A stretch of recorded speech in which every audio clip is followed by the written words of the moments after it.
今日要介紹嘅呢一款咧就係海鷗手錶，咁啊應該有留意開國標嘅朋友咧，就一定會係認識佢噶啦。咁佢就係中國歷史嘅第一隻空軍計時馬錶1963嘅呢一個升級復刻版。咁其實1963咧過往都有出過好多唔同嘅版本，咁啊大部分都係做咗呢一個密底嘅設計。咁而最受歡迎嘅呢一款透底嘅設計咧，而最近咧就翻咗少量嘅貨。咁我知道好多朋友咧，其實都等緊呢一個款，等咗好耐噶啦。咁而呢一個1963嘅復刻版咧，同之前又有啲乜嘢唔同呢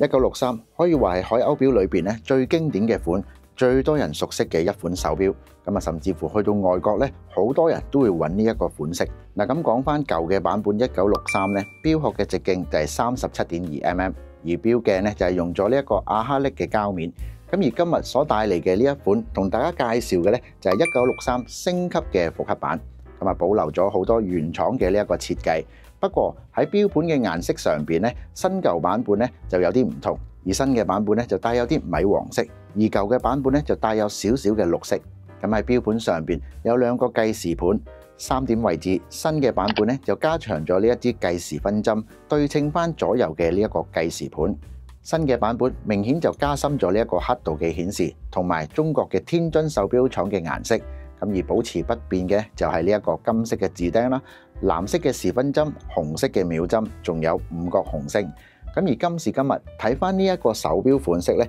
其實都唔會過時，仲會係一個好經典嘅百搭款。另外，錶殼就復刻咗1963原版嘅37.2mm 尺寸，不過喺錶鏡方面咧就提升咗，用咗藍寶石水晶玻璃。而機芯方面就用咗海鷗最經典嘅 ST19 手動上鏈機芯。咁而家呢一款機芯都做得非常之穩定，再加上呢一個透視嘅設計，咁細心再留意一下新舊版本有啲乜嘢唔同呢？